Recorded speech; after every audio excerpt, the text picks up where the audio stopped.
knows Dolly Parton at this point, but I don't think everyone's aware of exactly how much charitable work she does. I was going to make a video with everything she's done, and I think basically I'm going to have to make it a top 10 list. If I get through all this in 3 minutes without crying, it's going to be a miracle. Dolly's most famous charity is the Imagination Library, which mails free books to children until they turn age 5. This started in her home county of Sevierville, Tennessee, but it's spread the whole world over now. You can check to see if your area participates on her website, and if you don't, you can start it up yourself. 2021, the Imagination Library mailed over 600,000 books to the UK and Ireland, and in 2022 they made a special point to mail 200 to refugee children in London. Dolly always roots for the underdog, which might be why she also has the Chasing Rainbows Award, a program to find and reward teachers who have overcome personal obstacles in an attempt to become a teacher that can help better the next generation. She also has the nationally recognized Eagle Mountain Sanctuary, which is a home for eagles and other birds that cannot be re-released into the wilderness. Dollywood Theme Park is technically not a charity, but it should be noted that they're the largest employer in the county. They pay well above the legally required wage. I went and looked at job ads, and yeah, so those are pretty good wages. But even if they weren't great wages to begin with, she's now paying for college educations of all of her workers at Dollywood. And when I say all, that includes seasonal workers and part-time workers. You could do this on day one. For a theme park, Dollywood is also incredibly cheap. And like any theme park, the food is one of the more expensive portions of it, which is natural. It's an area of high margin and helps fund things like the Eagle Sanctuary. Dolly wants the park to be affordable for every Tennessee family. So what she does is you can buy like a food pass kind of thing. So you register in advance with the number of people you'll be bringing pretty much, and they put together like a lunch box for you, which you just pick up when you're ready to eat, and it'll feed your whole family for a fraction of the cost. In the early 90s, Dolly started the Buddy program. She went to a 7th and 8th grade classroom in her local county, partnered everybody up, and said, if both of you graduate, I'll give you $500 cash upon graduation. Typically, those two classes would have seen a 35% dropout. Those 2 years, it was only 6%. And since it was so successful, she just continued doing it. That program has also branched out to include 5 different college scholarships. So by smushing those two together, that became number 5. Very pretty. Well, so do you. Well, just for that compliment, I'm going to give you the money. Do you want to hold on to this? This is some extra money from the fund. For we had 6 months. I promised that I would give you money every month, and we had some extra money as a surprise. So there's $5,000 for a bonus check. Okay? I got 5 words for you. I will always love you. Oh, you don't mind if I kiss it, do you? So that'll help out with whatever your needs are. So we're just happy that our 6 months is up, and we thought, well, this would be a nice little surprise that you get a little extra. My family thanks you very much. You're very welcome. So I'm just happy that it's worked out. So, all right, so spend it wisely. But anyway, I'm just Nobody happy but you would be so kind and generous. I'm sure nearly anybody up here would do that. These are good people. First day that I moved to Nashville in 1964. As a matter of fact. First day away from home and... Well, I just took up with a strange man, that's all. My daddy didn't want me to leave home for that very reason. He knew I'd do that. Really? No, I'm only kidding. But anyway, I did. It's the truth that I met my husband the first day. I took dirty clothes from home because I was in such a hurry to go. So I had gone to the laundromat, which was the first time that I had ever been to a laundromat. And I put my clothes in the wash machine, and I got a cold drink, and I was just walking along the sidewalks, just kind of looking around Nashville. So this good-looking guy went by in a Chevrolet, and me being straight from the country, you speak to everybody. And if you don't, you're stuck up. You know, you're just a nose stick in the mud if you don't speak. So he said, you're going to, hello there, you're going to get sunburned. I said, oh, I don't think so. How you doing? So anyway, so he made a circle and came back around. I thought, uh-oh, I've done it this time. So What'd you do? Say, come on in and see my spin cycle? well, You know, the opening thing. no, but I wish I'd have thought of that. I'm not that clever. But I tell you what, though, we did start talking, and he did go back in the laundromat with me, and I was hoping he wouldn't see me getting my clothes out of, the dryer and all. But anyway, we met at the Wishy-Washy, and in all honesty, it's been wishy-washy ever The wishy-washy? That's... Imagination Library, 100 millionth book. Wow, that's a lot of books. I'm very proud of that. this. So you have so many kids out there. What inspired you to even start this? Well, this actually started many years ago when my dad was still alive. As you know, I'm from a big family, country people, and all the people in that area, usually they don't get to go to school, especially during my dad's time. My dad was from a big old family, and so he didn't get to go to school, so Daddy couldn't read and write. And that always troubled him and bothered him.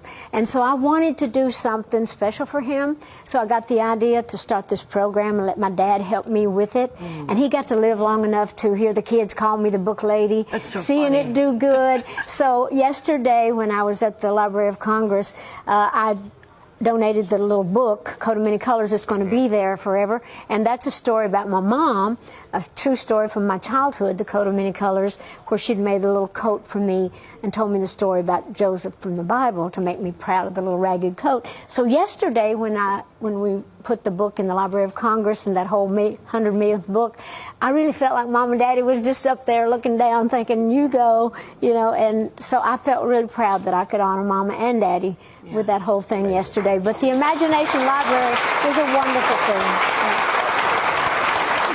Donating your book to the Library of Congress. Well, it felt good because I've been around a long time, and when you're younger and in the business, you never know, you know, how you're going to turn out and what's going to happen in your life and what good you hope you leave behind. But when things like that happen, it makes you feel proud. It makes me feel proud of who I am, where I'm from, and of my people, and the fact that I am in a position to help people, and especially the kids, because I love kids. And if kids can learn to read, like my dad, you know, if he could have read, even if he couldn't afford to go to college or anything, you can find a book on anything you're interested in if you can read. So that's why it's so important to me, because if you can teach children to read, that teaches them to dream. And if you can dream, you can be successful. And if you're successful, then you've got a good life ahead of you. So hopefully this will all work.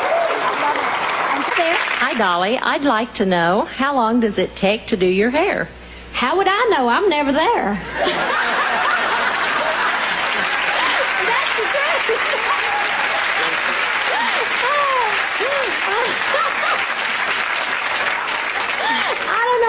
I imagine it takes a good while for some of them. I can't stand to sit in hair rollers. I can't stand to sit under hair dryers and take all that time. So wearing wigs has been real convenient for me. You're defying age, Dolly. What you doing? Oh, I don't know.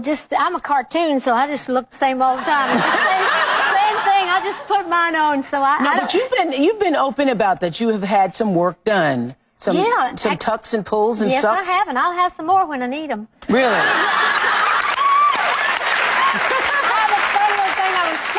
All the girls that sang on this tribute album, I said, a lot of them are very young. I said, I was already into plastic surgery when they're still sleeping on plastic sheets. I wrote this song about 20 years ago about this woman down in Nashville that worked at the bank. She was trying to take care of my husband while I was out on the road. Well, that didn't go over too big with me. I fought that red-headed woman like a wildcat. She jerked my wig off and almost beat me to death with it. But I kept my husband. I got that sucker home and I beat the tar out of him. We got a whole bunch of red-headed women down here.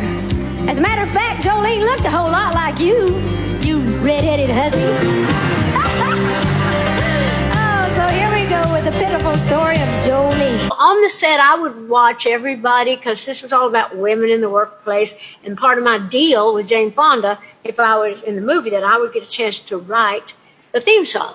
So I didn't have a chance to get my guitar, go back to the trailer all the time. So I would just kind of roam around on the set, watching everything that was going on. And I would take my nails, you know, because with acrylic nails, it makes like a percussive sound. Can you hear that? Yeah. But anyway, it sounded like a typewriter, too. So I just started to write little words and things that I would see and things I would think that would fit with that day-to-day 9-to-5 job, getting up and drinking your coffee, stumbling to the kitchen and all. So then I'd go back at night into my hotel room and then put those things down. But I did that over a period of time. And after we recorded the song, I brought all the girls down that was on the show, and I played my nails. So I have a credit on the back of the album that says, Nails by Dolly. Random things about Dolly Parton you probably didn't know. In 1995, she started the Imagination Library, which sends one book per month to children from the time of their birth until kindergarten. Did you know that she actually helped produce the 1992 film Buffy the Vampire Slayer? big deal because it was super groundbreaking for like inclusivity and feminism back in the day. This was like unheard of. In 1986, she also co-founded the production company called Sand Dollar with Sandy Gallen. Donated $1 million to finding a vaccine for COVID. Most honored female country performer of all time. She's had 25 songs reach #1 on the Billboard chart. She has 41 career top 10 country albums. She has 110 career charted singles, all-inclusive sales singles, albums, hit collections, over a staggering 100 million records worldwide, 10 Country Music Association Awards, 5 Academy of Country Music Awards, and like so much more. She's also been known to support and donate money to disaster relief, veteran care, cancer research, and LGBT community, and so much more. Top 10 Dolly Parton pet peeves. Yes, sir. Number 5. A rhinestone rash. Yeah, okay. Number 4. Okay, when he visits Dollywood gift shops, Garth Brooks always shoplifts stuff under that big hat of his. Yeah, let's do go home. Just 3 Dolly more. been smoking her own self. I think so. We grow that stuff down. Number 3. Okay, smart-ass MCs who introduced me by saying, and now here they are, Dolly Parton.